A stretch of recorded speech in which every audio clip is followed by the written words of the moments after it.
Hey, I just wanted to quickly plug that if you guys want any tutoring, some new slots have opened. If you look in the description, there's a link to my physics and maths tutor profile in which I do tutoring on there. Hello everybody, welcome back to another episode of the A-Level Cookbook. Today we're going to be doing OCR A-Level Chemistry A from 2021. Sorry if I sound a bit sick, I've been a bit ill this week. Which statement best describes electronegativity? So, a measure of the reactivity of an element? Nope. The ability of an atom to attract an electron to become a 1- ion? Nope. The attraction of a bonded atom for the electrons in a covalent bond? Yes. So it's measuring how well it can pull the electrons in a shared pair, a covalent bond, towards itself.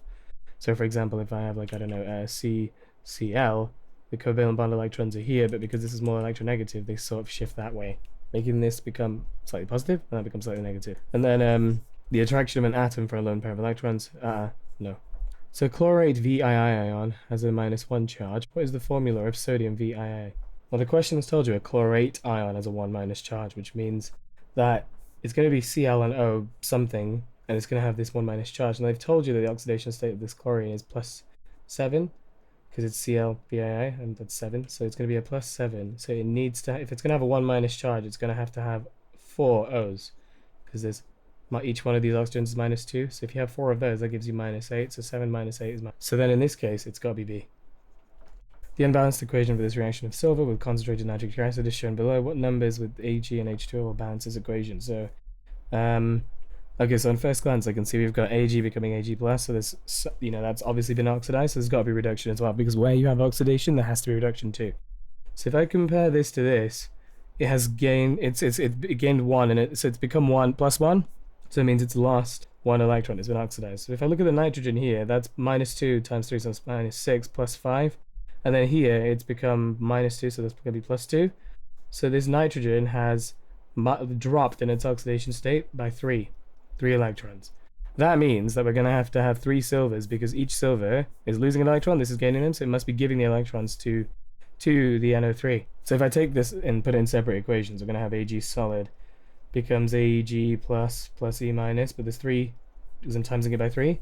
If you look at the NO3 part, it says NO3 minus becomes NO, right, gas, and it's going to be +3 E minus, and then I'm going to balance out my oxygens. So NO3, well, I've got 1 NO here, so that means I'm going to have, well, there's 2 oxygens left, so I'm going to add 2 H2Os. So if I have 2 H2Os, then I need to add 4 H pluses here. So then that's how you would combine these two. So I've reversed it back into its half equations. If that's the case, then it has to be, well, it's 3 AGs and then 2 H2Os, so it's got to be D. So whenever you're balancing redox equations, number one is you've got to balance electrons based on oxidation states. A lot of people put the electrons in at the end, don't do that. Look at the oxidation states and that will figure out how many electrons are going. Then what you do is you balance every element except hydrogen and oxygen.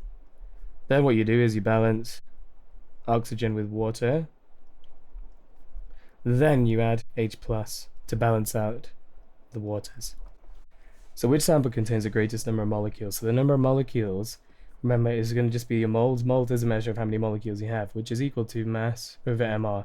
So what you could do is quickly rapid fire work this out and then figure out there. The higher the mass, the number of molecules goes up, or if you get a lower MR.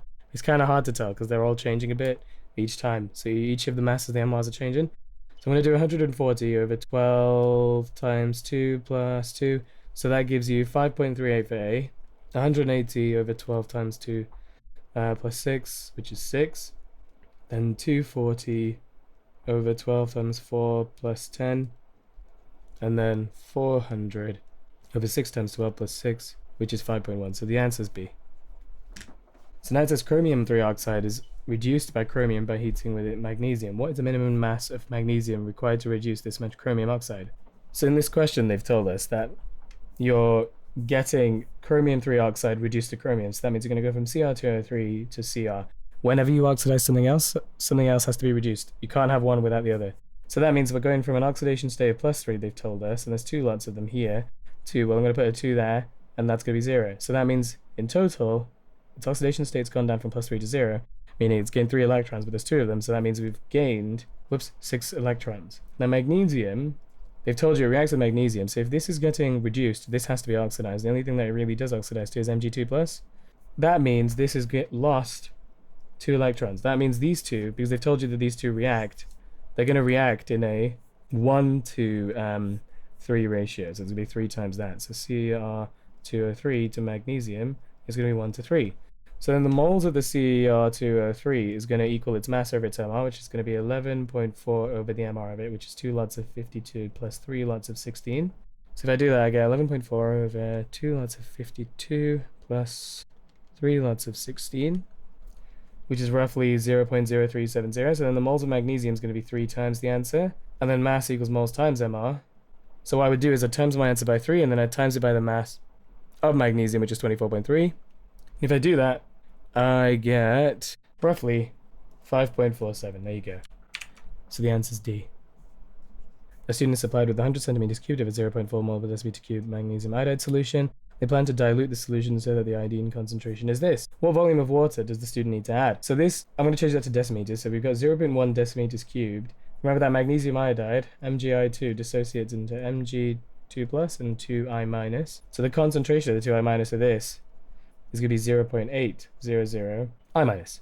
Now if 0.1 decimeters cubed gives you that, they now want to change it so that it has become 0.250 I minus. We need to look at what they've divided this by.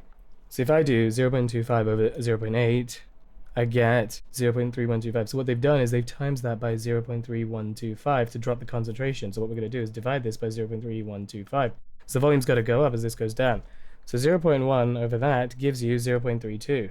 Right? But this is just the new volume that would give you that. So the amount of water that they've given you must have been the difference between these two. So 0.32 minus 0.1 is 0.22 decimeters cubed. In centimeters cubed, that's 220, so it's C. Alternatively, what you could do is you could just work out the moles, use the concentration of moles times volume, then rework the concentration out, and then find the difference between the two volumes. But this is just a quick shortcut. Because N, so C equals N over V, well, N is the same, so C is proportional to 1 over V. So if you double this will half. Which row shows elements in order of increasing first ionization energy? So calcium to silicon, phosphorus and nitrogen. So if we look at that, your calcium is in the S block, your phosphorus is in the P block, your silicon is in the is also in the so with this question it's just good to help quickly rapid fire work out where the electrons are being peeled from. So if you get your periodic table, one sec. So we need to use the periodic table to rapidly just work out where the electrons are being taken away from because it's the first ionization energy. So what we do is we look at the periodic table. So it's 1, 2, 3, 4. Calcium's in period 4, so it's going to be 4 something. And it's in the S block, and it's S2. So it's going to be 4S2. Silicon is in, so where's silicon? Where are we? There. So it's period 1, 2, 3. So it's in the third period. And it's also what? This is the P block. So it's going to be P1, P2. So it's going to be 1, 2, 3, 3P2. Phosphorus is here, so it's 1, 2, 3, 3P, because it's in the P block, 3P, 1, 2, 3, 3P, 3. And then nitrogen is period 1, 2, 3, so it's 1, 2, so it's in the second period, and it's P1, 2, 3, so it's 2P3. The reason I've worked this out is because the first ionization energy is where you are taking away the outermost electron. So the energy that the outermost electron is, if it's further away from your nucleus, means it's going to be easier to peel off. So I'm trying to work out which one has the furthest one. So calcium, by default, it's in 4s2, it's in the fourth shell, so that's already the lowest possible. So that one's out, and that's out. So now we're left with calcium, silicon, phosphorus, and nitrogen. Calcium, nitrogen, phosphorus, and silicon. So then what we need to do is we need to look at the next ones. So we'll look at nitrogen versus silicon. Silicon, we're peeling an electron away from 3, whereas this is 2. So that one's already been, so this one's correct, that one's got to be knocked out, because silicon can't come before nitrogen, so it's got to be A. Because we're looking at, again, just factors affecting ionization energy, so that's going to be how far away from the nucleus is and how easy it is to take away. Okay, with this, you've just got to draw a Hess's law cycle real quick. There's no way around it. I don't care what other methods you do, bonds made, bonds broken, all that garbage. So here, this is the overall reaction we want, and this is bond enthalpy, which is the mean enthalpy change across. So it's the enthalpy change when 1 mole of bonds are broken averaged across multiple things, blah, blah, blah. So basically, we're going from bonded stuff to gaseous atoms. So here, this is the bonded stuff side of the equation. Here, that's the bonded stuff side of the equation. So gaseous atoms is what's at the bottom of our cycle. We're going from bonded stuff to gaseous atoms, so the arrows down, arrows down, arrows down, and arrows down. Remember that every arrow is an enthalpy change. Then what you can do is just slap in your, put in the numbers. So H2S looks like this, and there's 2 of them, so there's going to be 1, 2, 3, there's going to be 4 lots of 3, 4, 6. O2, there's 3 lots of it, so there's going to be 3 lots of 4, 9, 8. SO2 is going to be, so there's 2 SO2s, but SO2 is this. There's going to be 1, 2, times by 2, so there's going to be 4 lots of 5, 3, 1. And H2O, There's going to be 2, but then there's 2 again. There's going to be 4 lots of 4, 6, 4. So that means the enthalpy change when you go from here to here is the same regardless of what route you take. So if you start here and you finish here, its enthalpy change there is going to equal going all the way around this way. So that means delta H is going to equal 4 lots of 3, 1, 6 plus 3 lots of 4, 9, 8. And we're going against the arrow, so minus 4 lots of 5, 3, 1 minus 4 lots of 4, 6, 4. And that gives you B. This method never fails you because you get minus 1, 1, 0, 2. Never fails you. Do that only. Hess's law cycles only. So an equilibrium system is shown below. CO to plus NO2 gives you these 2, and it says different amounts of these are added to 4 containers as shown below. Which container could have the largest concentration of CO at equilibrium? So they've told you that this equilibrium's been set up, and these are all the things that they would put at the start of the equilibrium.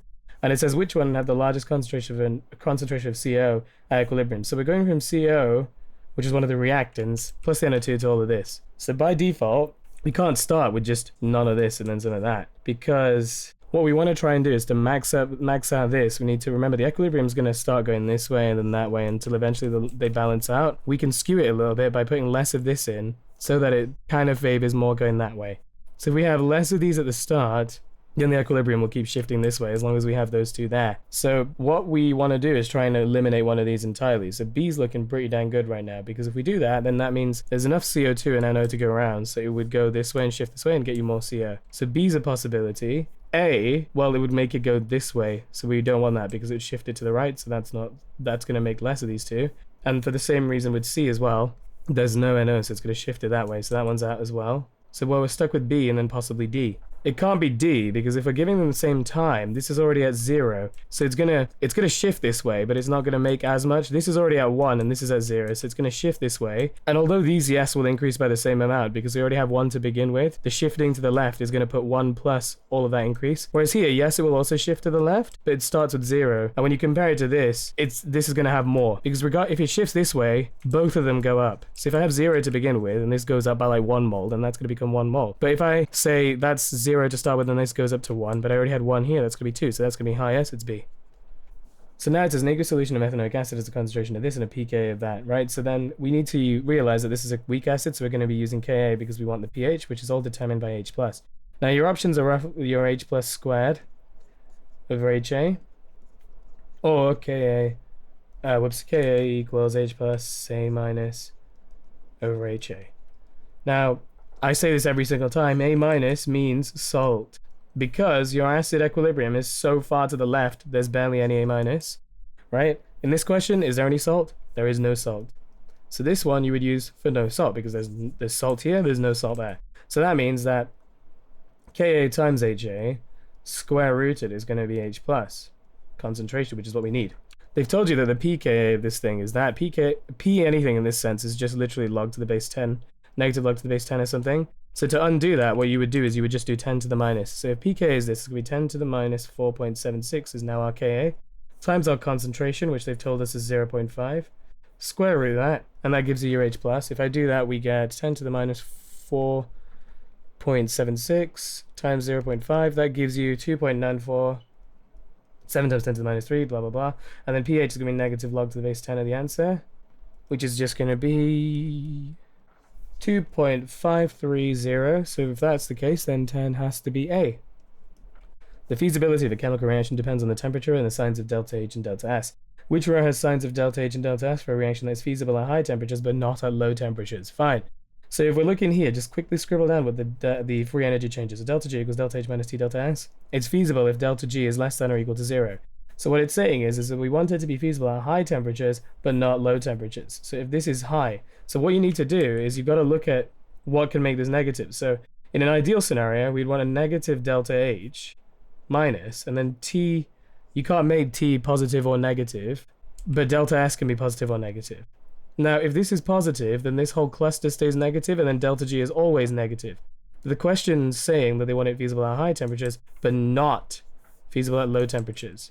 So in this case, delta H has got to be positive, otherwise, if it was positive and delta S is positive, then it would always be less than 0. So our possibility is this, or it could be that it's negative and that's negative as well, one of the two. So what we've got to do is just test each thing. So what I'm going to do is I'm going to look at the table and go one by one. So if delta H is positive and delta S is positive, minus T, then delta G this, remember, that whole cluster is negative. So if that's positive, if I increase this whole cluster is going to become a bigger number, and it could outshine that and become more negative. So for example, if I said delta H is 100 and delta S is like, I don't know, 20, then if I do my temp, and this is minus, and my temperature is like, I don't know, 5, then it becomes delta G 0. 5 times 20 is 0, because we're doing 5 times 20, sorry, is 100, and 100 minus that is 0. If I then said my temperature was, I don't know, 2, 100 minus 40, well, still plus 40 is not feasible, and that's not feasible at lower temperatures, but if you increase the temperature, it gets higher. So A is looking pretty good. If you look at B, right, if delta H is positive and then delta S is negative, then we're going to have negative T times negative delta S. This whole thing eventually becomes delta H plus T delta S. It's never going to be feasible because that's always positive no matter what you do to it. So that one's out. Next we have negative delta H minus T delta S. They've said that this is positive. So if that's the case, then this whole thing is always negative. This is always negative. Delta G is always feasible at any temperature. That one's out. And then they've said minus delta H minus T minus delta S, as in times minus delta S. So this cluster becomes positive now. So we got minus delta H plus T delta S. So if you decrease the temperature, then it becomes more and more feasible. But if you increase the temperature, it's becoming less and less feasible because you can see that's negative. This whole thing becomes positive. So this one gives us the opposite. So therefore, it has to be A. So now it says two redox systems are shown below. Which species of the redox system is the most strong oxidizing agent? So if it's oxidizing agent, it gets reduced itself. So you need to find which of these two is the one that's reduction. So that's going to be oxidation because it's more negative. That one's going to be reduction. So then, in this case, we're looking at what's getting reduced. So this is where people slip up because they don't realize that this is what's getting reduced, not that. So it's Cu2 plus, so 12 has to be C. When it's saying what species in the redox equation, yes, people are like, oh yeah, this is being reduced, but what is being reduced? This is being reduced. That is being oxidized. So it's really important to appreciate that. So which statements explain the trends in boiling points down the halogens group? So the induced dipole-dipole interactions become stronger. That is true because you've got more electrons, more shells. The covalent bonds become stronger.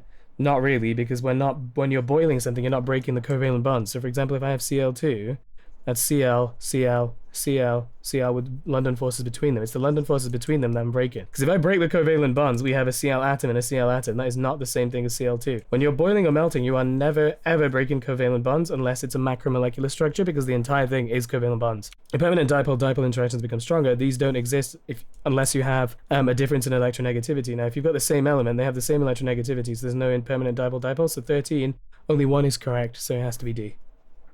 Which statement about a molecule of Cl and double bond O is correct? So it is a polar molecule. Well, that's objectively true. It is. It has 6 lone pairs of electrons. So there's 1 lone pair here, and then there's 1, 2, 3, 4 there. So that one is correct. It has a bond angle of 180. So remember that with molecules of shapes of molecules, you can treat them as if they're what's the word? You can treat them double bonds as if they're singles. But however, we've got 2 lone, 2 lone, 2 bonding. 2 bonding, 2 lone. Like the only thing that gives you a 180 is where you've got 2 bonding pairs, 0 lone pairs, and that's already out. So there's that. So it's got to be 1 and 2. So 14 has to be B.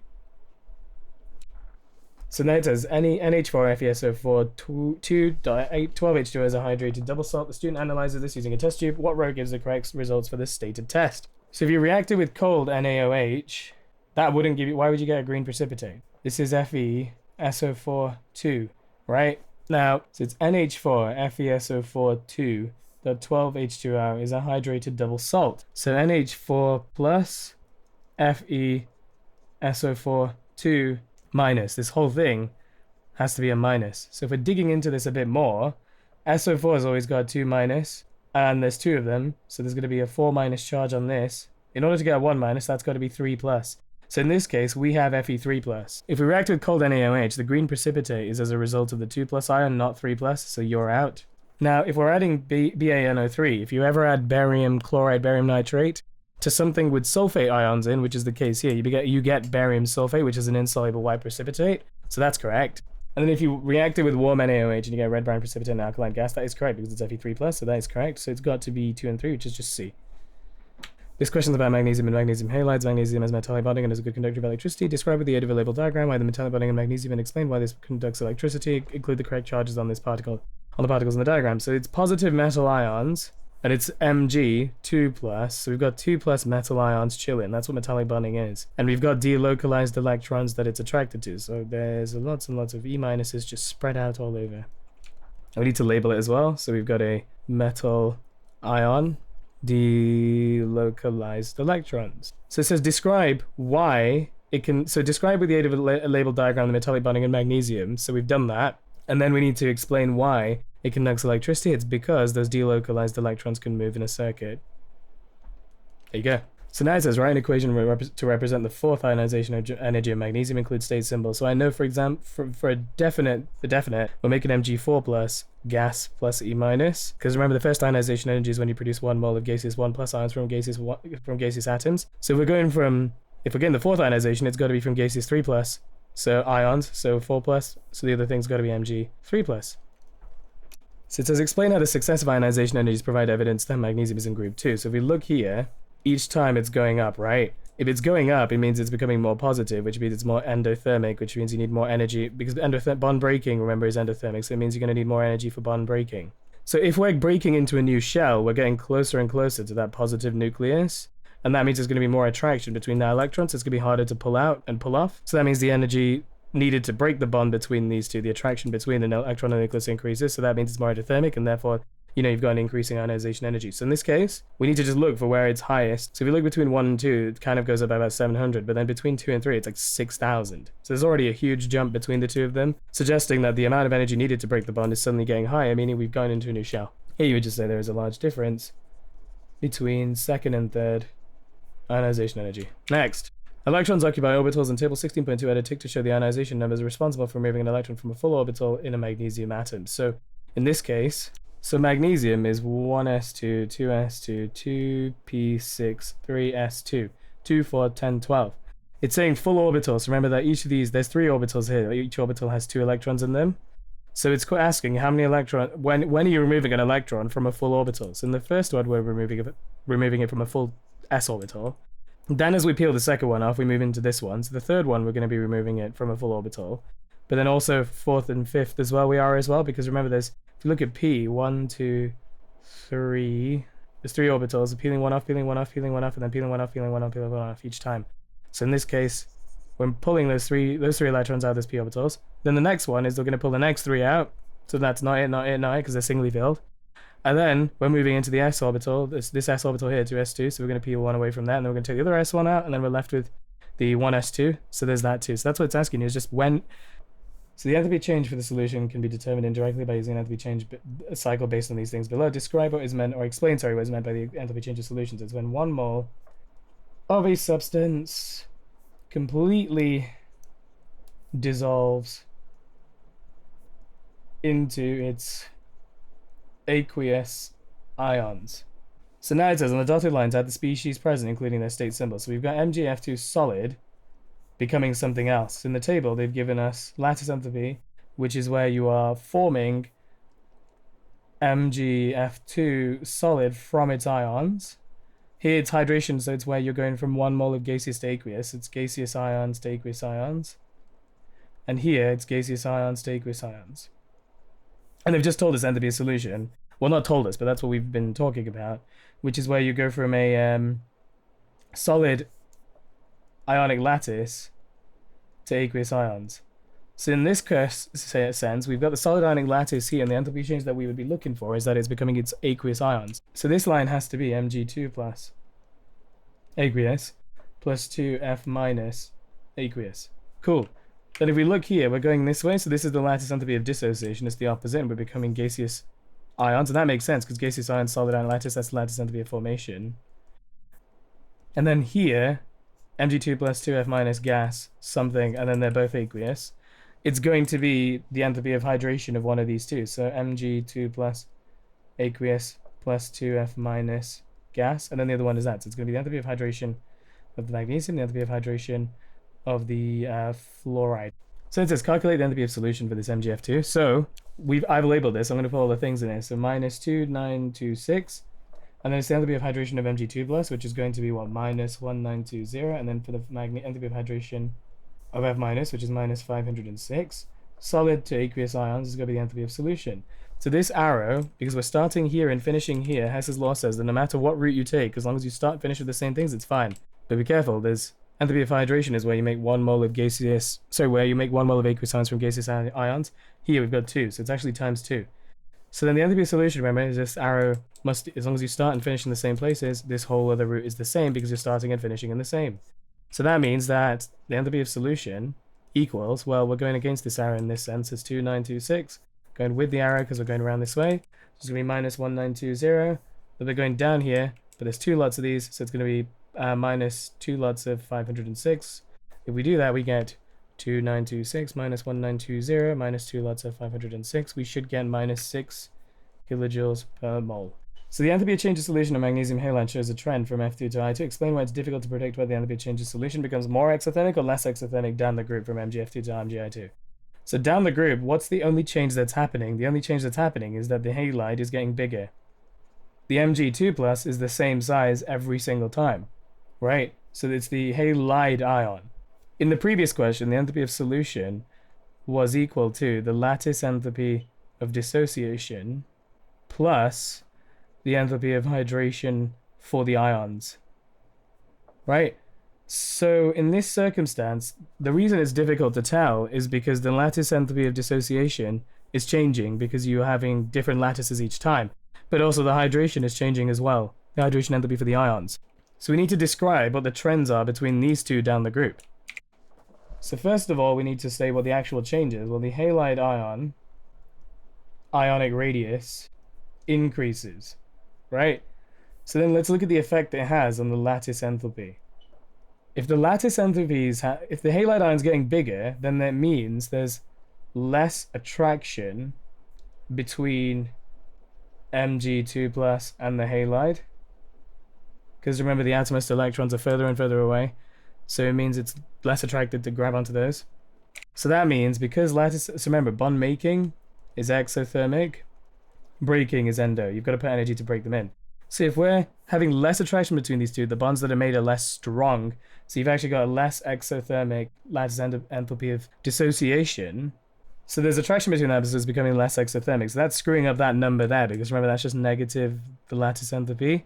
So you're already messing up the number there. But the other problem is the hydration enthalpy is also changing, because what's happening down the group? So we're making, again, exothermic bond making. We're making bonds between the halide and water. Because this ionic radius is getting bigger, there's a decreased attraction between the halide and H2O, which means it's becoming less exothermic. So then the end conclusion is they're asking, why is it difficult to predict when the enthalpy of solution becomes more or less exothermic?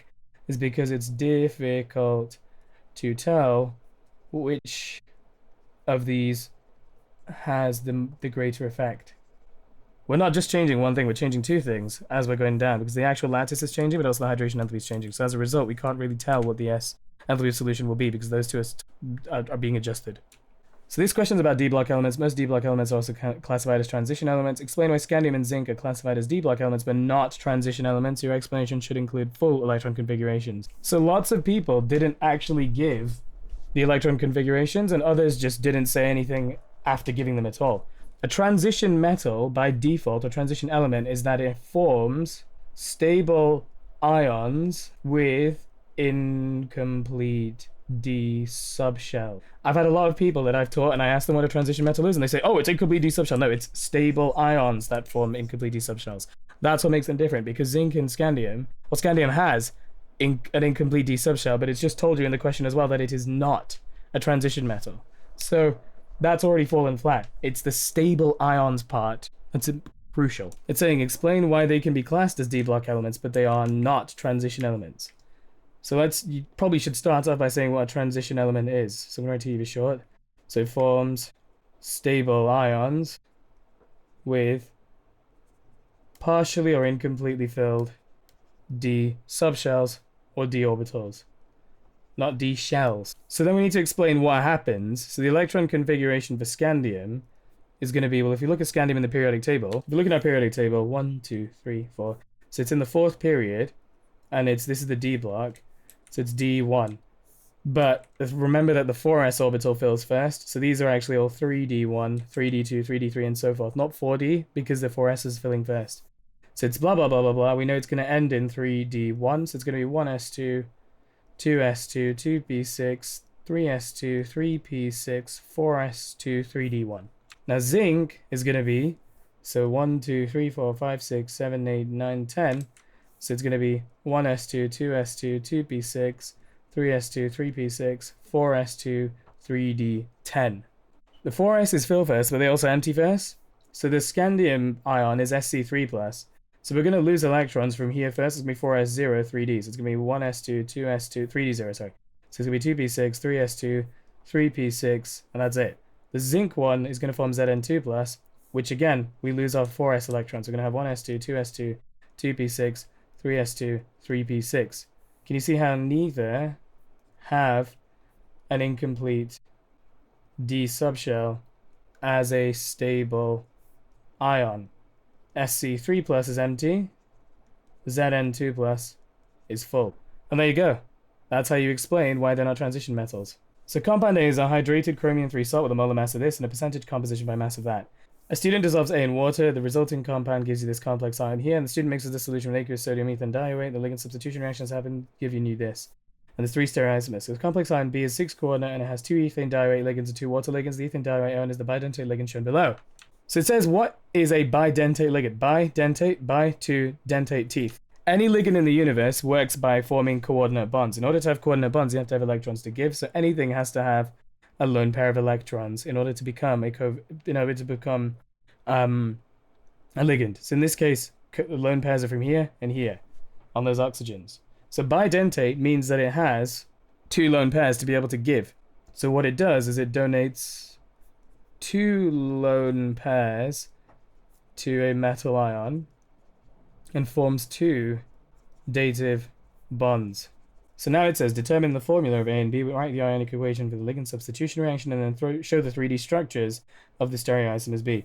So do it step by step. Let's look at what we're doing for A. So if we look at A, they've told you it's a hydrated chromium salt, and it's got a molar mass, an MR, of 608.3, and its composition by mass is so if I do, we're gonna work our empirical formula using its using these ratios. So O and S.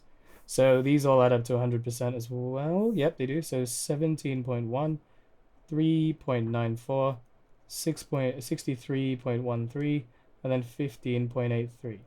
What we do to find their empirical formulae is we divide it by each of these by their ARs. So that's going to be divided by 52, that's going to be divided by 1, that's going to be divided by 16, that gives you divided by 32.1. If we do that, we end up with 17.1 divided by 52 gives us 0.3288 to 3.94 to 63.13 over 16 gives us 3.945, and then 15.83 over 32.1 gives you 0.493. So we divide all of these by the smallest number. If we divide these all by the smallest number, it's going to be divided by 0.3288 over 0.3288 over 0.3288 over 0.3288. So if we do that, we get 1, 2, so it's going to be 3.94 divided by that, which gives you 11.98. And then 3.945, it's going to be 11.98 again. And then 0.493 divided by that gives you roughly 1.499. If I times it all by 2, that's probably going to give us what we want. So we get 2 to, what's that? 24 to 24 to 3. So then we know that this formula, the empirical formula, is going to be Cr2H24O24S3. So we work out this one's MR, it's going to be 52 times 2 plus 24 lots of 16 plus 3 lots of sulfur, which is 3 lots of 32.1. That gives you an MR of 608.3. So now we know its molecular formula is going to be that. Now, we're a bit stuck because that's just a molecular formula. It's not telling us the structure. However, it's told you it's a hydrated chromium salt, a chromium-3 salt. So we know for a fact that this is going to be Cr3, right? It's going to be, it's not Cr3, but it's in Cr3 plus, sorry, and SO4. So the salt is probably going to be Cr, because each one's 3 plus 2, SO4, 3. That's going to be the salt. And then some amount of H2Os. So if we do that, we look at how many H2Os we've got left. We've got 24 H's left. So I'm going to guess it's 12 H2O and then just check the atoms add up. So that's 12 of those plus 12 of those. So that adds up. So then A has to be this. So that's number one sorted. Next, they dissolve it and you get this complex ion, and then eventually you have these ligand substitution reactions. They've mixed it with ethane dioate, sodium ethane dioate. The whole point of the sodium part is irrelevant. The sodium's there just because it will dissociate into C2O42-, which is this ion here. That's just a way of actually providing the ion. So it's told you that we get a ligand substitution reaction happening, and then we get this complex ion B. So B has got to be CrH2O, and remember it was H2O6, but this is a bidentate ligand, so it's going to have two each. There's going to be two of them, because they've told you as well that there's two ethane dioate ligands in it. So it's going to be CrH2O, H2O, so four of them will be gone, two is left, that. And then it's going to be C2O4, 2, and then Cr3+. And these are each 2 minuses, so it's going to be -1 overall. For the ionic equation, we know that we're starting with CrH2O6 3+. We're adding some amount of C2O4 2-, and it's becoming CrH2O2 C2O4- plus the H2Os that got kicked out, 4H2O. Then I know that's definitely what's in here. To balance this, I'm just going to add, sorry, so we're supposed to do 2 there. It's going to be a 2 here. So that's our ionic equation done. What else do they want us to do in this question? So they want us to, we've done that, we want the ionic equation for that, and then we want the stereoisomers in B. So if you look at what B is, draw one of them, and then the rest comes into play. You want to draw the complex ion, so they've told you that this is the ligand here, and there's 2 of them, and this is where the lone pairs are. When you're drawing complex ions, always do the methyl ion in the start, and then you add your ligands by drawing them bonded to the lone pairs. That's the easiest way around it. So what I mean by that is you've got our CR, draw the, the dotted lines and the dashes and the thises and the that's, like so. I know for a fact there's already H2Os on it, so I'll add my H2Os in here, at the top and the bottom first. And then the rest has to be from the ethane dioate ligand there. So then I just do it lone pair by lone pair. So I know the lone pair's on the oxygen here, I know there's a lone pair on the oxygen here, and then I know the rest connects like so. So it would be this, this, this, this, this, this, this, this, this. And then on the other side, lone pair oxygen here, lone pair oxygen here. Then it's going to be this, this, this, this, this, this, this, this, this. So there's one of them. But remember, they've told you that there are what? There's 3 isomers, stereoisomers. You can just shift these around. So what if I shifted that there instead? So now I've got Cr, wedge, here. What if I just move that, like, I don't know, one up this way instead, for example, and put the OHs next to each other? So another one I could do is probably here. Let's put the waters like this instead, next to each other. That's probably easier actually. Here, there,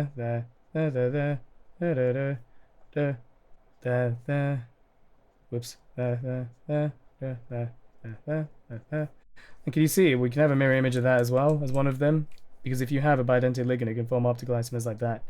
So then you've got Cr again here, and it's going to be a mirror image of this thing, so it's going to be H2O here, and then it's going to be OH2 here, and then an O here, minus an O here, minus there, and then an O here, and an O here, there, like that. And then mirror images of each other. That's the other stereoisomer you have. A student carries out an experiment to determine the percentage by mass of copper in an ore containing oxygen in its copper in its +2 oxidation state. Fine. So then it says they've been given a sample of this ore and potassium iodide and this much thiosulfate. So what they did is they got the ore, they added HNO3 to it, so we have 2.50 grams. And then what happens is the copper compounds in the ore react and we get aqueous copper nitrate. So then that's fine. What did they do next? So they removed the unreacted rock, they neutralized it, and then they added excess Ki to the nitrate. And then we got a copper precipitate and iodine solution. Then what they did is they got this stuff and then took all of this mixture and then added the sodium thiosulfate, 0.202 moles of this concentration, multi-M -3. And then they've told you that to do this experiment, they needed this much, 26.55 of this thiosulfate. Now with these questions, it's not about following routines, it's just reading the dang question and reading comprehension. That's going to save you. So in this sense, it says here, in step 1, the student observed that bubbles of gas are produced, adjust the formula of the compound that was formed that reacted with this to form the to form the gas and write a full equation for this reaction. So in the first step, we made bubbles of gas. What did we react? We reacted some mysterious copper compound with acid. So we know that definitely on the other side, it's going to be HNO3 aqueous making some mysterious gas. So you need to think in your head, what thing could be made that makes a gas? It can't be just copper 2 on its own, because they've told you it's a copper compound. It can't just be solid copper, because it's copper 2 plus. So it's got to be something that makes a gas. The only thing I can think of is copper carbonate, which is CuCO3. So CuCO3 plus 2 HNO3s, because it's Cu2 plus and that, gives you CO2 plus H2O plus CuNO3 2. And I've accidentally written the formula and equation up here. Doesn't matter. Now it says write an ionic equation for the reaction in step 3. So in step 3, what they did is they got aqueous potassium iodide and they made a precipitate of this and that. So look before, what is that iodide actually reacting with? It's reacting with this whole mixture that we made of this copper nitrate stuff. So we know in this equation straight off the bat, we're going to be making CuI solid, definitely, no doubt about it. And we know from the previous step, we're going to be using Cu2 plus aqueous. We need to just figure out what it's reacting with. Well, we know the CuI here, so it's got to be I minus. So there's got to be some amount of I minuses to do this. So to make CuI, the I minus will have been...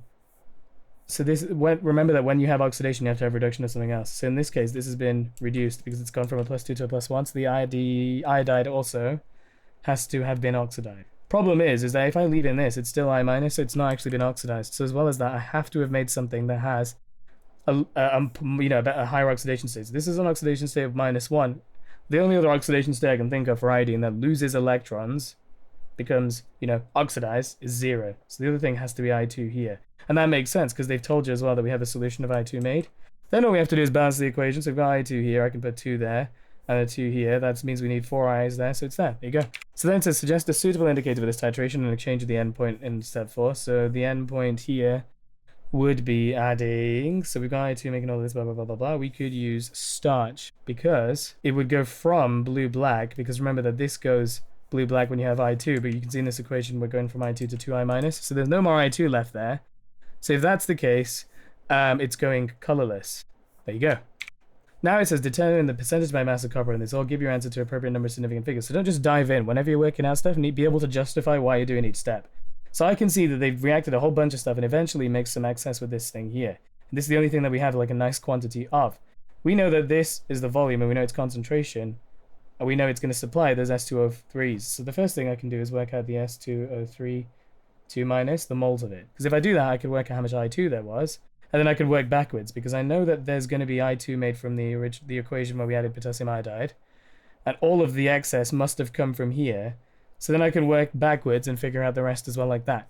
So in that sense, the moles of the S2O3 is going to be its concentration times its volume. So it's going to be 0.02 times its volume, which is 26.55 over 1,000. Which gives us 5.31 times 10 to the minus 4 moles. I know that that's reacting in a 2-to-1 ratio with this. So the moles of I2 is going to equal a half of the answer. So it's going to be 2.655 times 10 to the minus 4. Right, now we need to work backwards. So here, all of this I2, we need to figure out where that came from.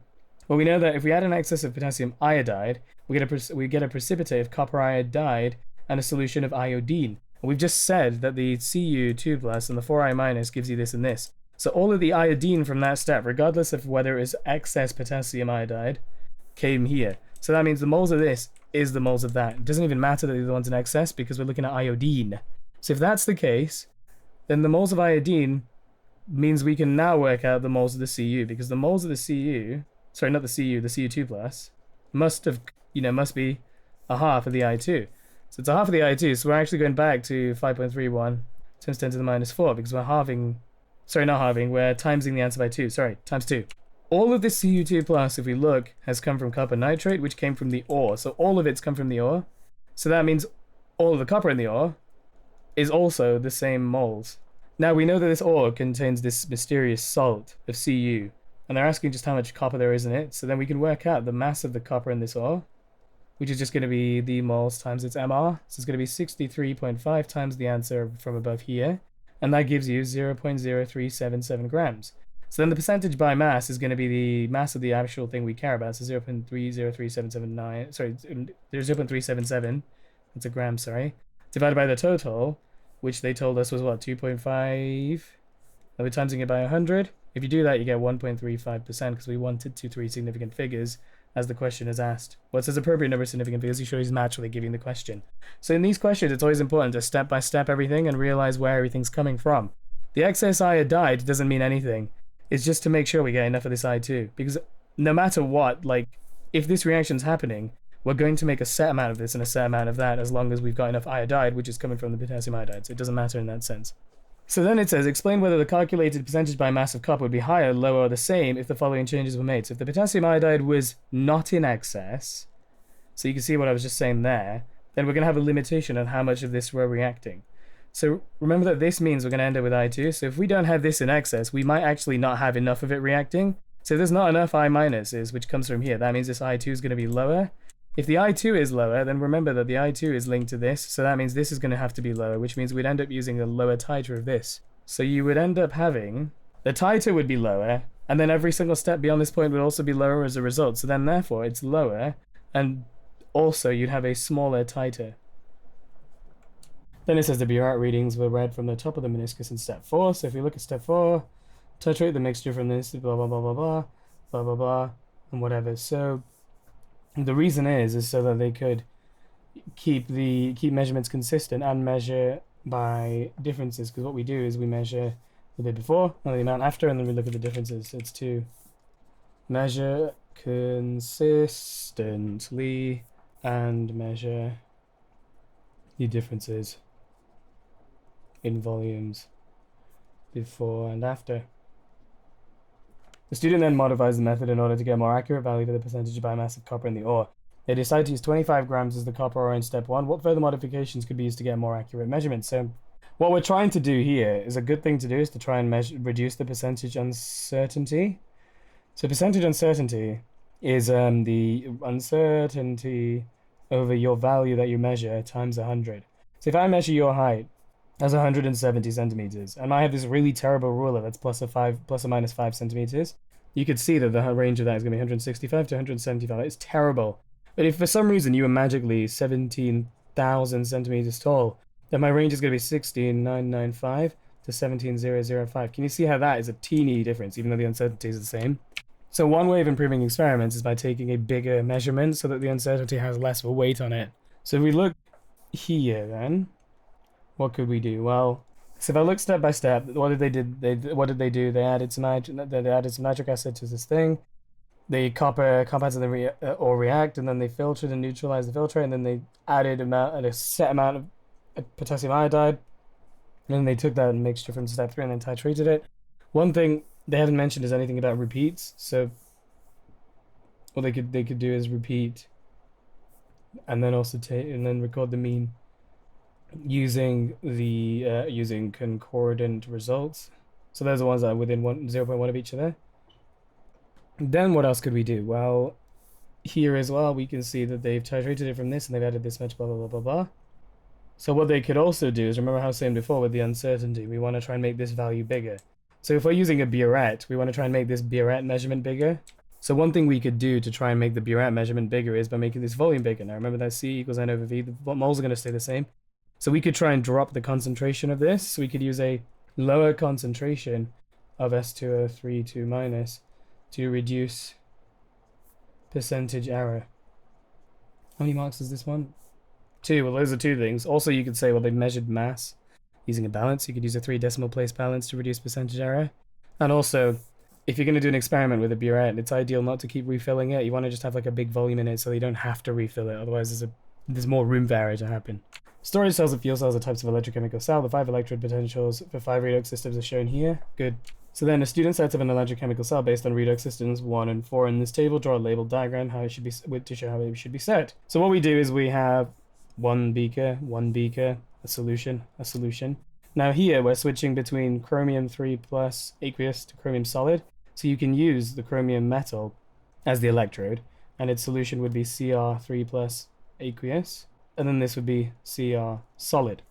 We're switching between ions that are both aqueous. So that means that we can't use like a metal electrode because there is nothing there that could act as one. So what we use instead is we use a platinum electrode for them to do their oxidation reduction on. So here it's going to include MnO4 minus, H plus, and Mn2 plus, because those are the things that you need for it to be able to do its oxidation/reduction. Then what you want to do is you want to connect the voltmeter, and then this circuit will not work unless we complete it. So what you need to also add is a salt bridge. Back to a bit of physics, you know, if you have a circuit like so, and here's your bulb, that's not going to turn on because this circuit is not complete. There's no loop. So all you do is connect them like that, and now it works. Here, the current, the electrons move through here, but there's nothing like, no reciprocal movement of charge there. So the salt bridge allows it so that there is a full circuit. Now that doesn't mean electrons are moving through the salt bridge. They're only moving through here, but it's just that ions can move and transfer charges across like this. So it's just important you include that to complete the circuit. So this one's more negative, that one's more positive, so that's going to be oxidized, that's going to be reduced. So if we oxidize this, you can see there's 3 electrons, 5 electrons. So what I'm going to do is I'm going to times this by 5 and then times that by 3. If I do that, then I know that's getting oxidized, so we're going to have 5 Cr plus 3 MnO4 minus plus 24H plus goes to 5Cr3 plus 2 Mn2 plus 12H2O. So in acid conditions, MnO4 2 minus is disproportionates to form these two. Explain in terms of oxidation, number why disproportion is taking place. So disproportionation is when the same species has been oxidized or reduced. So if you look here, it's O4, that's going to be 2 minus, but times 4 of them, it's going to be minus 8, so there's going to be plus 6 oxidation stay here. And then here, well, that's minus 2, that's going to be plus 4, because there's 2 lots of minus 2s. And then here, minus 4, so that's going to be minus 2 times 4 and minus 8 plus 7. So MnO4 has, well, it's gained 2 electrons to become that, but it's then lost 1 electron to become this. So Mn is oxidized from plus 6 to plus 7 in MnO4, and then Mn reduced from plus 6 to plus 4 in MnO2. So now it says, in terms of electrode potentials, explain and use equilibrium shifts to explain why this happens in acidic conditions. Use the information in table 19.1. So we need to look at that in the table. So MnO4 2 minus is number 5. So it says, explain in terms of electrode potentials and equilibrium shifts why this disproportionates in acid conditions. We need to find everything that has this in it and its product. So it makes, there's an MnO4 2 minus here, but it makes this, and it's also here as well. So we need to look at these two. Because you can see we've got water, we've got an H plus, which is acids, but then we've got the ion here, the MnO4 2 minus ion, and then the MnO4 minus ion here. So that means that these two could possibly coexist and move across depending on what we've got. So here we can see that that is more negative, so that's oxidized, and this is more positive, so that's going to be reduced. So in terms of this, what that means is system 3 is more negative than 5, therefore it shifts in the oxidation direction, meaning it would shift to the left, and 5 shifts to the right, which is in the reduction direction. All of these are equilibrium. Remember, the reason that we choose, oh, this one's oxidation, this one's reduction, is because they're shifting depending on what they're with.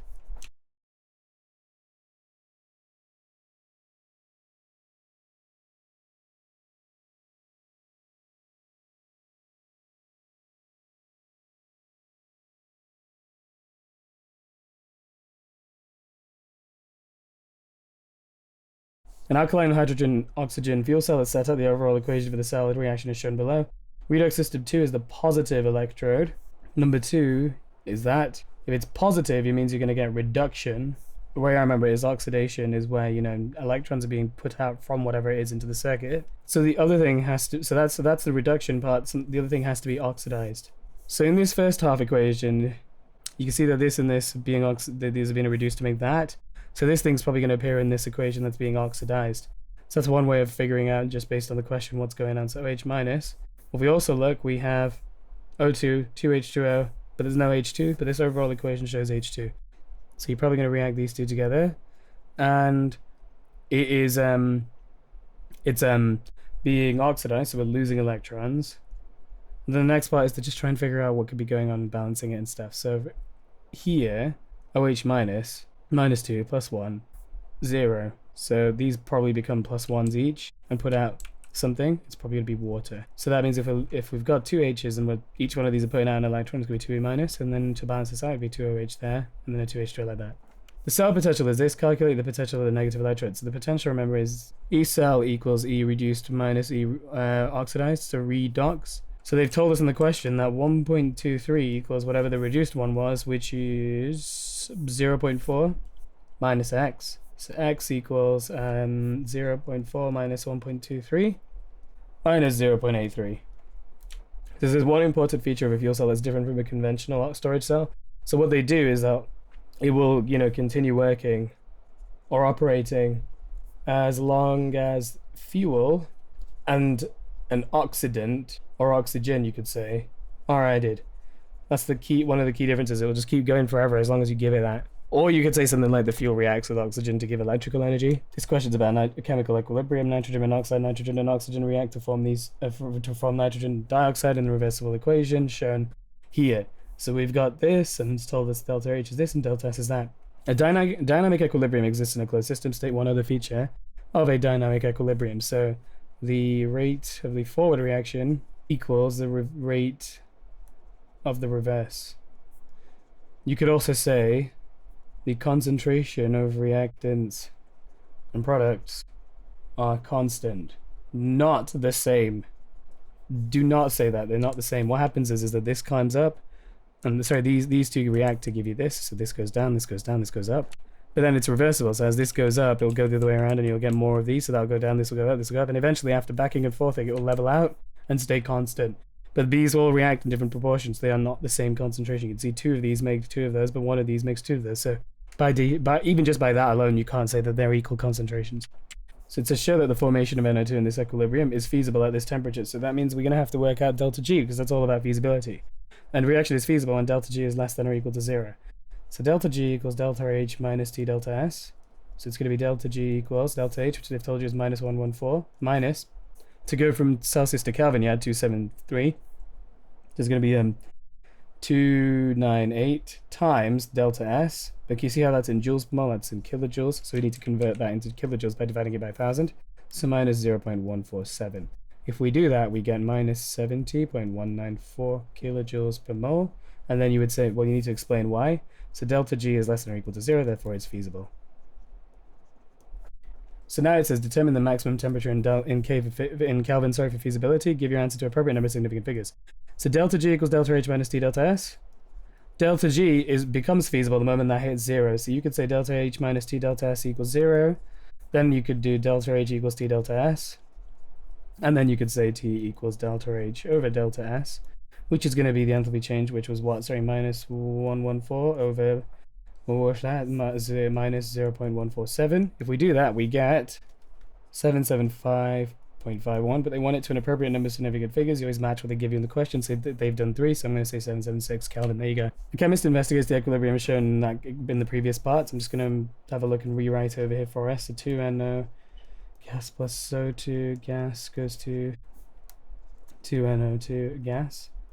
Fine. They've said they mix together this much in the container, and it's allowed to reach equilibrium. At equilibrium, this much has been converted to that. The total pressure is that. Calculate Kp. To work out Kp, we're going to need to use the partial pressures of things. And they've told you that they mix these two together. Now you need to read the question carefully, because one error I see is that people immediately assume that these are the moles that we're going to be using. It says here they've mixed together this and this in a container, and then they allow it to reach equilibrium. Like I said before, these two are going to drop, and this is going to climb up, and then eventually it's going to be backing and forthing until you hit equilibrium. So we need to figure out how much we actually have at equilibrium. All of these Kp things, Ka, Kc, Kp, all of them only work when you've hit the equilibrium point or the end point. So here, I'm going to rewrite this again. So 2NO gas plus O2 gas gives you 2NO2 gas. And then what you should do in every one of these is you work out your initial moles, your end moles, and then whatever else we need. So in this case, we're going to be working out the mole fraction, and then its partial pressure. So initial moles is before equilibrium, what's been going on. So the question's told you that they mixed 1.60 moles of this, 1.50 moles of this. At the very start, when there's no equilibrium, there is 0 of this. Then, at equilibrium, they've told you that 75% of what they put in has become NO2. So to work out 75% of that, you would do 0.75 times 1.6. So 75% of that is 1.2. So at equilibrium, I should really say equilibrium moles, sorry. You have 1.2 moles of this. So that's gone up by 1.2. If we've made 1.2 of this means these will have dropped, remember. Now this is a 1-to-1 ratio, so if that's gone up by 1.2, this will have dropped by 1.2. So that means we are left with 0.4. This one, if that's gone up by 1.2, every one of these makes 2 of those. So that means to figure out how much this has dropped by, it would be this over 2. So that would have gone down by 0.6. So now we have the moles at equilibrium of each thing. To work out the mole fraction, it's just the moles of it, it's just the moles of each thing divided by the total moles. So the total moles is going to be 0.4 plus 0.9 plus 1.2, which is 2.5. So the mole fraction of this is going to be 0.4 over 2.5. That's going to be what? So 0.9 over 2.5. That's going to be 1.2 over 2.5. And then if I want to work out the partial pressures, it would be your mole fraction, so whatever that is, times the total pressure. Answer times 1.21. So if I do that, if I do this times 1.21, I get 0.1936, 0.4356, 0.5808. Then to work out Kp, we need to write the expression out. So Kp is equal to the partial pressure of NO2 squared, because there's 2 of them, over the partial pressure of NO squared and the partial pressure of O2. So then I put the numbers that I've just worked out in. So it's going to be 0.5808 squared all over 0.1936 squared times 0.4356. If we do that, I get 20.7 blah blah blah. We want it to 3 significant figures to match the number they give you in the question, so I know Kp is 20.7. In terms of its units, well, they've given it there for you actually, so there you go. So the chemist then repeats this experiment 3 times. In each experiment they make 1 change but keep the initial same amounts of these 2. Complete the table to show the predicted effect of each change along with the original experiment. So only use the words greater, smaller, or the same. So in this case, if I just move this down so we can have the original equation again. What I always do with equilibrium reactions, everyone loves to jump straight into trying to say the answer. Just do it step by step. Le Chatelier's principle says that if you make a change to an equilibrium, the equilibrium will shift to counteract the change. So in my head, I'm saying, okay, they increase the temperature, the equilibrium wants to decrease the temperature. Literally, I'm writing in my answer as well. Increasing temperature, equilibrium shifts to decrease temperature, and then I know which way to go. I've already finessed about, 1 mark already, and then I say the actual left or right business. So here they've increased the temperature, so the equilibrium wants to decrease the temperature. So I know that this is exothermic, so in order to decrease the temperature, it's going to move in the endothermic direction, so it's going to go that way. Now if we're going to the left, that means that the proportion of reactants is less to products, so Kp is smaller. The equilibrium amount of NO2 then would also be smaller. And then it says initial rate. Any reaction in the universe depends on 2 things: collisions in the right orientation, and also having the activation energy. You can still smack and collide into each other, but they will not react until they have these 2. So when we're talking about rates, we're talking about adjustments to these 2 things. So if we're increasing the temperature, the activation energy is going to be the same, but more particles have enough of the activation energy and there's more collisions happening, so the initial rate is greater. Next it says pressure increase. So if I increase the pressure, the equilibrium wants to shift to decrease the pressure. So on this side we have 3 moles of gas. On this side we have 1 mole of gas. Is going to shift that way. But the only factor that affects Kp, Kc, Ka, K, anything in the universe is temperature. Every single other thing, it doesn't change. The reason's a bit beyond chemistry A level, but I like to just think, well, you're changing temperature, changing the energy in the system, so that's already no. But everything else is not really changing the energy in the system, so that means it's the same. The equilibrium amount of NO2, because it's shifting to the right, the side of the fewer moles is actually be greater. And then also the initial rate, because we have more collisions happening leading to reaction, because there's more pressure, it means it's greater as well. Catalyst added, again, doesn't affect it, because Kp, because temperature is the only one that does. And also 2, your shift, the forward and reverse reaction are also increased at the same rate, but they're still the same rate to each other, they're still constant and equal. So that means the equilibrium amount is also the same. However, the initial rate, because catalysts reduce the activation energy, that means that there's more available, more particles have the activation energy to react, the rate is greater. Any question to do with rates, you should always think about these 2. So collisions leading to reaction in the right orientation and having the right amount of activation energy. Every single time, no matter what, even if it's a year 2 topic question, do that, because it makes everything a lot easier. And that's fundamentally what reactions depend on, is those 2 things. This question is about how the rate of reaction is affected by changing conditions. A student carries out 2 investigations in the reaction between aqueous thiosulfate ions and aqueous hydrogen ions. Here's the reaction. In investigation 1, they investigate how much this is affected by the changes in concentration. The results are shown in the table. From the results, the student concludes that the rate equation is this. Explain how this supports the rate equation. So what we need to do is we need to compare experiments between each other and see what happens. If I compare this one where we've changed only this, so experiments 1 versus 2, what's changed? The S2O3 2 minus, the 2 minus concentration has been, it's gone down by a factor of 2. This times a half. If you look at the rate has gone by what? So you would do 0.0120 over 0.06, 0.012 over 0.006, sorry, gives us 2. So this is 2 times that one. So that means that will have gone down by a half as well. So the rate's also times a half too. That means that whatever change you made to this, the rate is also changed by the same thing. So that means its order is first order with respect to this. That means the rate is proportional to the concentration of that thing on its own. So if I times that by 2, so what I like to think of it is you're doubling what's in the brackets. If I times that by 2, that's going to times by 2. If you have a question where it's the rate equation is proportional to something x squared, then if you're doubling it, you're actually putting the times 2 in here. So you're times 2ing it squared, so the rate also goes up by times 4. If you have a rate that's proportional to a third order thing, so x cubed, and then if I decide, okay, no, I'm going to triple this, I'm tripling the x. So that means this triple is also being cubed, so the rate has to go up by 3 cubed. So that's how I make sense of it, just to make it a lot easier. But we're not done yet, because we haven't proved that this has no effect. So we need to look at the experiments where this changes. So if we look at experiments 2 versus 3, S2O32 minus, concentrations times by a quarter, it's divided by 4, and H plus is times a half. The rate goes down by that divided by that, so that'd be 4 lots down, so it's going to be times a quarter, therefore is the H plus is 0 order. Because halving that did nothing. This went down by a factor of 4, that went down by a factor of 4, so therefore this must be 0 order. So it says predict a possible 2-step mechanism for this reaction, and then the first step is the rate determining step. So if that's the rate determining step, it means that this is going to appear in its reactants and nothing else.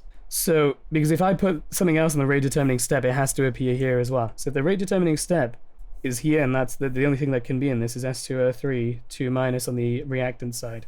This overall reaction has to have this plus this eventually making all of this. So I know in the other reaction, one of the reactants is probably going to be this, the 2H pluses. So I'm going to stick the 2H pluses there. Now I know that these both have to end up making just all of this. So I just need to think of any possible thing I can do where it makes that. So one possibility I think is I'm going to try making sulfur plus whatever's left over, so SO32 minus. Then I'm going to react to the SO32 minus and see what I make. Here, there is no SO32 minus, so that is a weird intermediate that needs to go. So whatever this makes is going to be whatever's left over. So I've dealt with this. So all I've got left is SO2 and H2O. So that means I'm going to make SO2 and H2O here. And then all you do is you just check it balances, and it does. Done. So it feels a bit weird doing this, but that's kind of how you have to do these questions. Is you kind of have to just think what looks like it could work and then see if it does. But remembering that you can only make this and have this as a reactant eventually, but only make these and this. You see that this is an intermediate that's gone. So in investigation 2, the student determines the rate constant K of a temperature at a different temperature. From the results, the student plots a graph of ln K against 1 over T as shown below. It says calculate the activation energy of this in kilojoules per mole. So then we need to look at this equation that they're using. They're using the Arrhenius equation in log form. So if you look at your data sheet, the formula they give you is ln K equals minus EA over RT plus ln A. Now, any straight line in the universe follows this equation generally. Y equals mx plus c. Well, that is just any y value. That's the instructions on how to get y. That m is your gradient. X is just your x value. And c is when you set this to be 0. If I set x to be 0 on any graph, for example here, if I put it as 0, then y equals whatever this, the thing that's left over is what y equals when x is 0. So that means this is your y-intercept. So that's why it's your y-intercept. That's why the y-intercept. That's a lot of y's. So what you should do is, rather than memorizing things, come back to this and derive it here.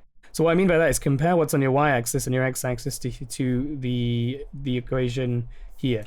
So on this graph, our y-axis is ln k. So that means y in this equation becomes ln k. Our x-axis is going to be 1 over t. So then what you do is go back to your equation and replace your y's with whatever we have, and then the rest will fall into place. So I know that this y equals mx plus c stuff becomes ln k equals m times 1 over t plus c. Now compare this to the original and see what's different. So the ln k, that's quite happy. Here versus here, the only difference is that this has got a minus EA over R times to it. So that means that ln k equals minus EA over R times 1 over t plus c. That is m, your gradient. We need to figure out the plus c is. So if we've dealt with this part, the mx and the y. the thing that's left over has to be plus c. So plus c in this case must be plus ln A. So that's your gradient. That's just your y coordinate. That's your x coordinate. And that's your y-intercept. You should do that with all the graphs you ever see, because then you can figure out easily how it behaves when it's a straight line graph though. So in this case, they say they want the activation energy. Well, that's EA minus EA over R is the gradient. So the gradient equals minus EA over R. So now we know exactly where to look. Now the next area I see is that people work out the gradient wrong. So when you're working out the gradient, it's y2 minus y1 over x2 minus x1. So that's your second y coordinate minus your first over the second minus the first as well. So what people will do is they'll pick like here and here, and then they'll say, okay, this minus this. That's your first coordinate, that's your second one. You read graphs from left to right, you read them this way. So if you were to do this minus this, then the answer would be positive, and that would mean that it's implying a gradient of this, like a curve that goes up. This is a negative graph, so the gradient goes down. So there's two ways around this. Either one, you do it that way and get it wrong, but then remember, oh, I've got to flip the sign, or you could just do it right all the time and never screw up. So this is your second y coordinate. For example, if I pick here, and then if I pick like a nice point like there-ish. Actually, no, let's go here. This is my second, that's my first, not the other way around. So minus 3.8 minus, and then let's see the next one. So 2.5, 2.6, 2.7 minus 2.7. So keep your things consistent over your second x, which is going to be 3.30. Remember, that's 10 to the minus 3, so times 10 to the minus 3.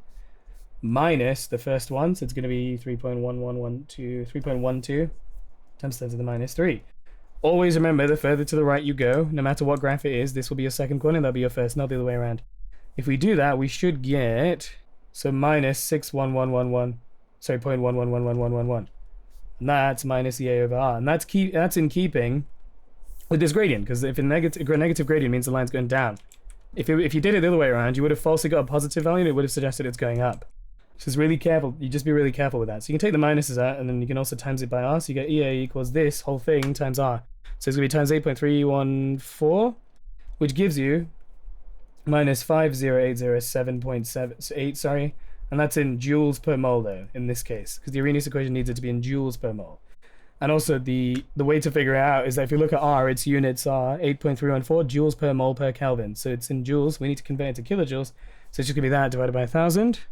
Which gives you minus 50.808, which is roughly minus 50.8 kilojoules per mole. Now this lies a little bit outside their range. I think it's just because it's probably just because of the printing variations and me reading it very lazily off here in a tablet and this and that, blah blah blah. Any value in the range of minus 5,700 to minus 6,100 as a gradient, and then all the other steps is fine.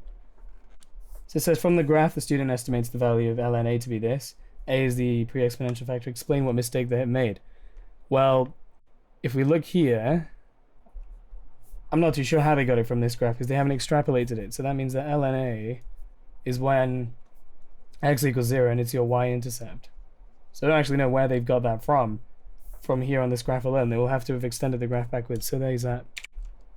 So the student calculates the value of k as this. So k equals 0.075 s to minus 1.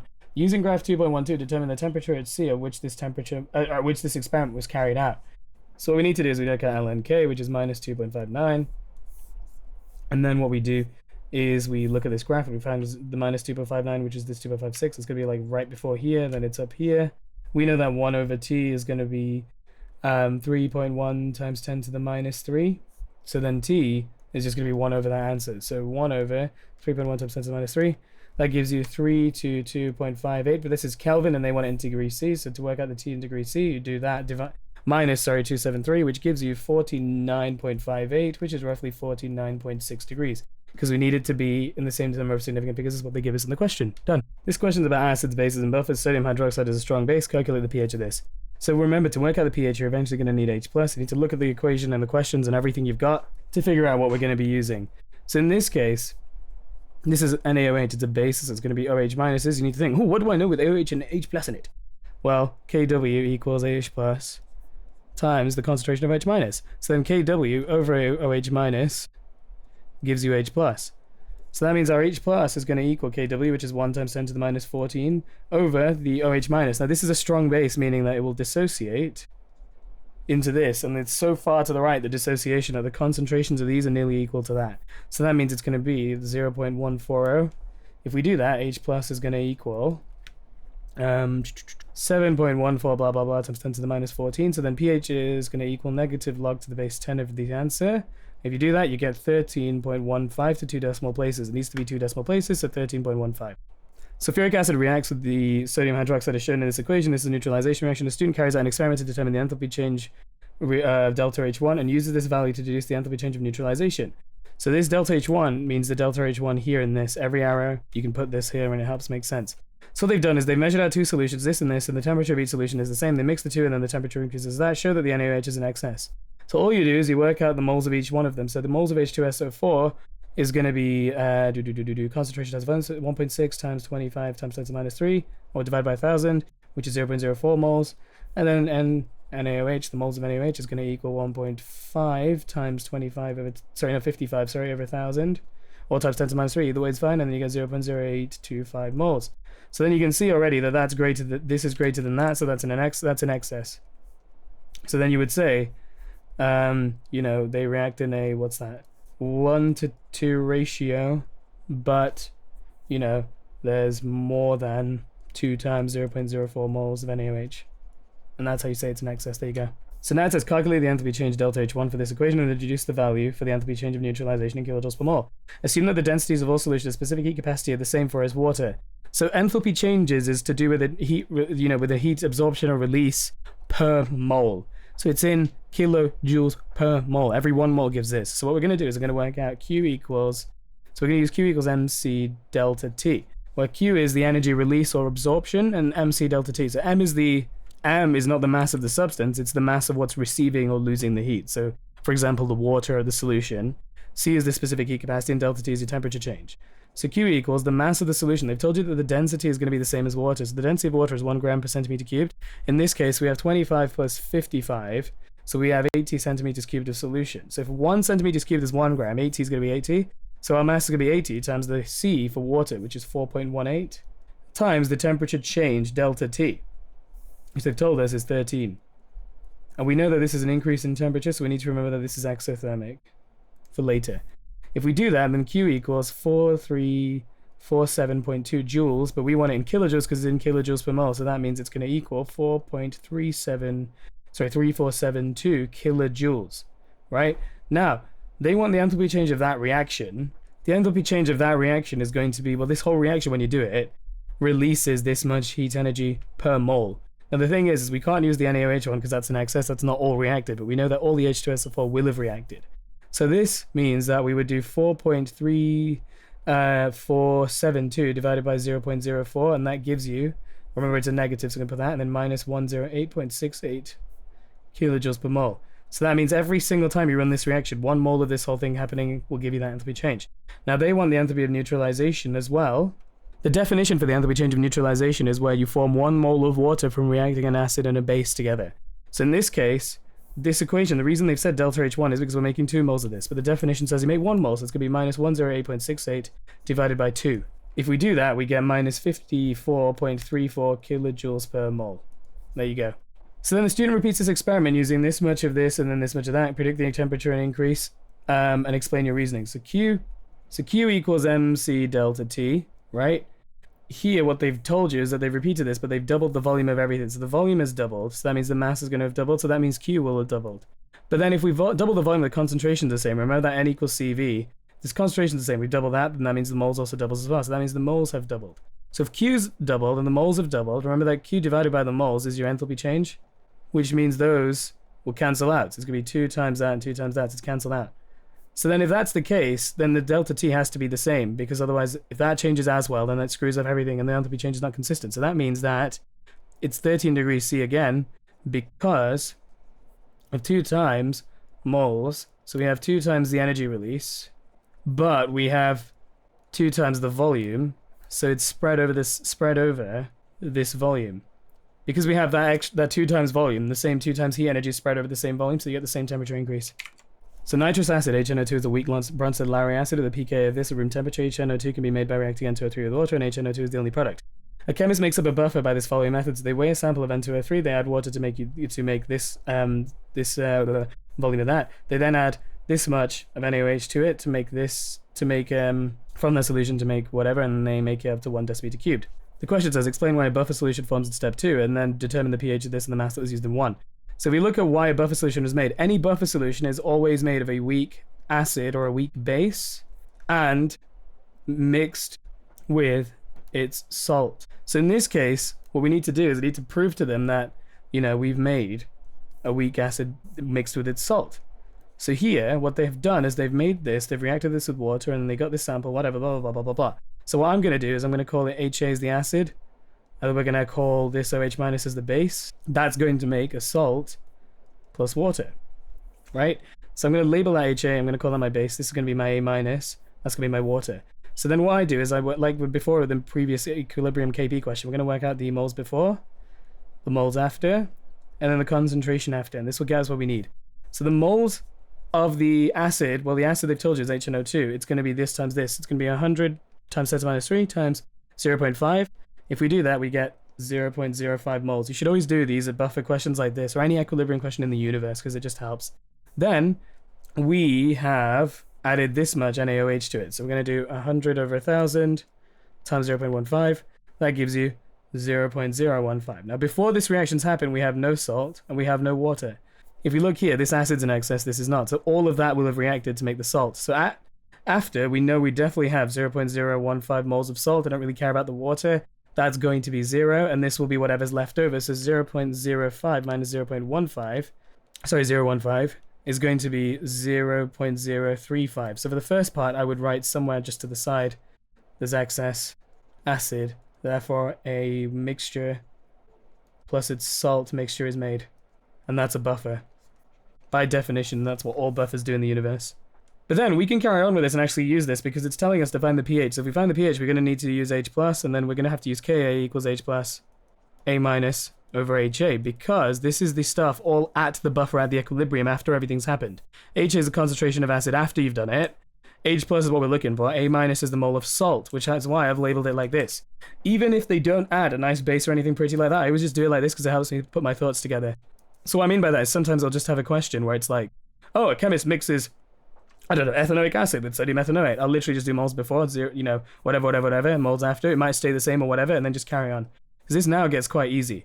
Because we know that the moles at the end is going to be all of this now. We need to know the concentration. Well, they've told you that the resulting solution is made up to 1 decimeter cubed. So concentration is going to be moles divided by volume in decimeters, so it's going to be 0.035, 0, 0.015, 0. And then they've told us in the question that this pKa is that. So Ka is going to be 10 to the minus whatever the answer was, so 3.34. So then we want to find the pH. So Ka equals H plus A minus over HA. So Ka times HA. So always rearrange algebraically first, then put your numbers in. So then if an examiner's marking and they're miserable, they can at least see your work and give you some method marks. Otherwise, they're not going to sift through all your rubbish working out that you got wrong. If we do that, we can put the numbers in. So 10 to the minus 3.34 times the concentration of acid after everything's happened, not before, is going to be 0.035 divided by A minus, which is 0.015, and that's going to give you your H plus, which is going to be roughly 1.0665 times 10 to the minus 3. pH is negative logs to the base 10 of the answer, which is going to be 2.97. And there you go. So that's the pH. Then what do they need us to do? So we've done why the buffer solution forms, we've determined the pH, and then we need to figure out the mass of the N2O3 that was used in step 1. So if we go back here, what have they done? They have weighed a sample of this, they then added water, blah, blah, blah, and so forth. Well, I know that the moles before of the acid was 0.05. HA, remember, before was 0.05. That means the moles of the, where is it, HNO2 equals 0.05. They want to know, though, the moles of the N2O3 they use. So we need to work out the equation, because in the question they've told you that they can prepare it with water and the only product is HNO2. So that means you're going to do, what, N2O3 plus H2O. And they've told you in the question the only product that it makes is HNO2. That must mean, to balance this out, you can't put anything else in it that's magic, magically fix it up. We must have well, there must be 2 of these here. That balances the equation out. So then if I know the moles of HNO2 is 0.05, I can then say, well, the moles of N2O3 is going to be half of that, so 0.025. So then it's going to be the mass is going to be the moles times the mass is 0.025 times the MR, which is 76, which is 1.90 grams. Done.